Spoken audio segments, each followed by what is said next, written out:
I thought it was very normal to, hyperventilate in publics Right. or feel nervous all the time. I've lost my father to suicide. And I think the hardest part is probably guilt. I thought to myself, if no one's gonna save me, then I have to do it myself.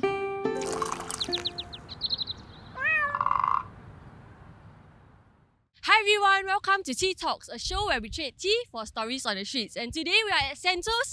That's right. We're actually here to attend the Spark the Change Fest by SOS, right? Yes. This topic is something that's really close to my heart because having experienced it personally, I feel that the more we talk about it, the more people share their individual experience, the more we are able to better the experience for someone who's going through the same thing.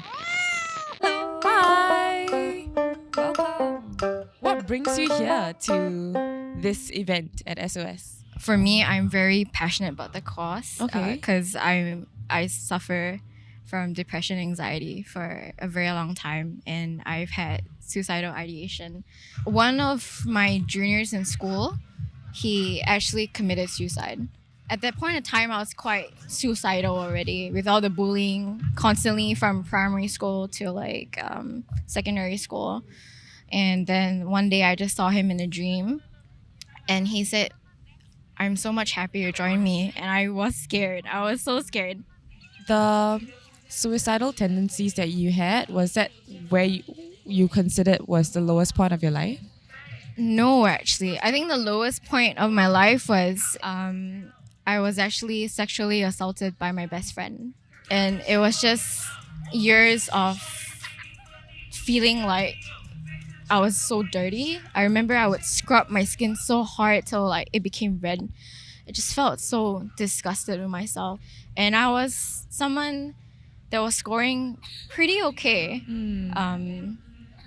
I ended up not getting my diploma that year.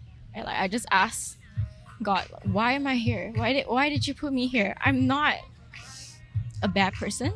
I don't bully people, Even till now, I'm in college.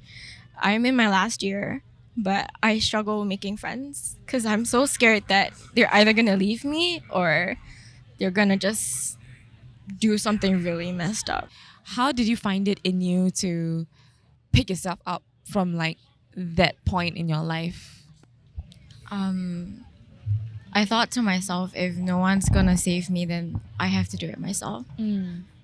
Because it seems like everyone around me has kind of failed me in some way. And if I don't help myself, then no one else was going to. Do you have any advice or something that you want to say to someone who is facing the same struggles? Honestly, until now, I'm still trying to figure that out myself. But I think just take one day at a time. Be kind to yourself. I'm trying to learn that it's okay to not be productive every single day.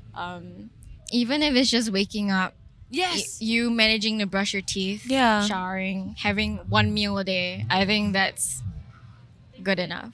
Thank you for having me. Thank for you letting so me much share. for sharing, Rachel.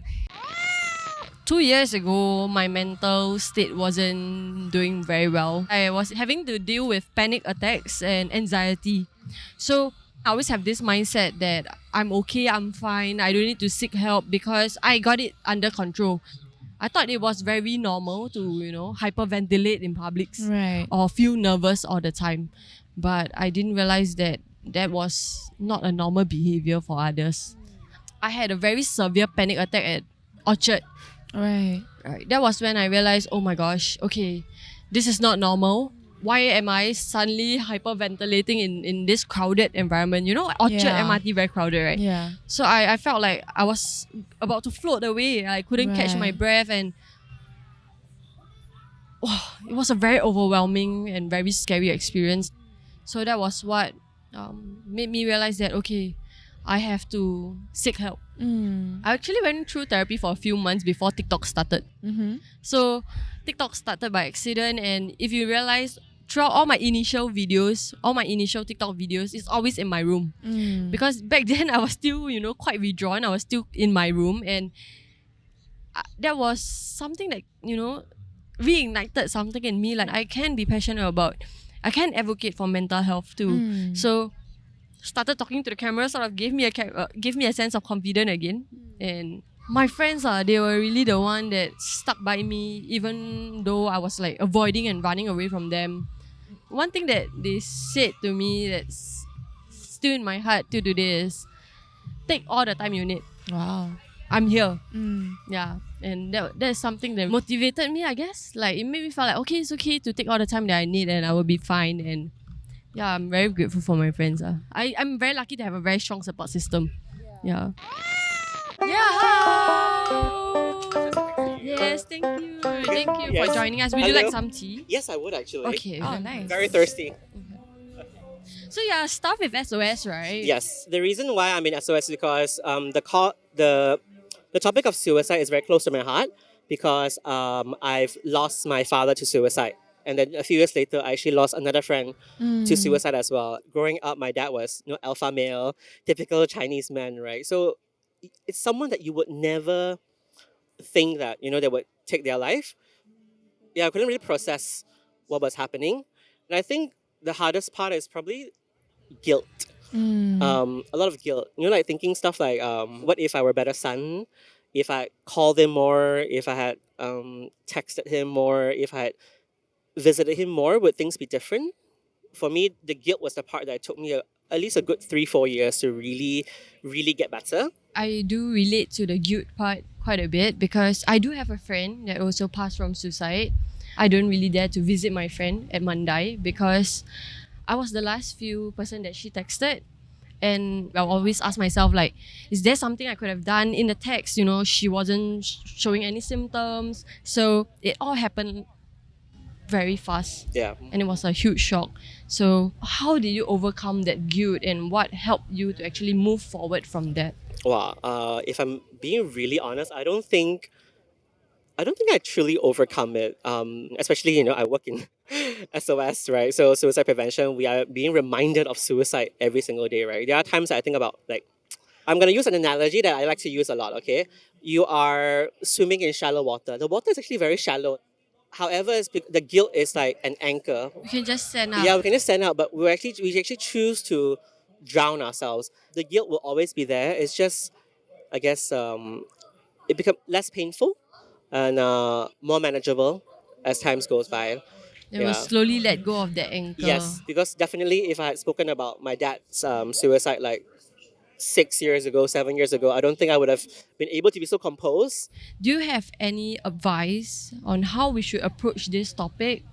A few years ago, I had this mentality that if I ask the person if they're suicidal, they will kill themselves. But that's not really the case. If anything, right, you are allowing them to, you're actually saying that, oh, I think I sense that you're feeling suicidal. Talk to me. Tell me instead. I would say just listen sometimes. I feel like we're so pressured to always fill in the gaps, like when someone says something, right? But essentially, it's like if you don't know what to say, you don't have to say anything. And if they're looking for someone, like if they're looking for any practical advice, perhaps you can say that, oh, I may not be the best person. What about we explore some options together? You can actually accompany your friend to see a psychologist or counselor or psychiatrist. Because a lot of times it's like, oh, Adele, you're grieving, right? Go see a psychologist lah. But a good friend would be like, hey, let's go together. I'll be outside while you're inside. Then when you come out, you see a familiar face of comfort. Yeah. It's really nice to have someone accompany you to see a psychiatrist. Yeah. I'm one that hate hospital, so whenever I go for my psychiatric review, I'll be very tense and very nervous. But at the end of the day, it's still nice to see a familiar face when you walk out of the room. Yeah. Right. Can I ask a question, like when people call a suicide hotline, right? What can they expect? Because it's called the suicide hotline, right? Must it be suicidal?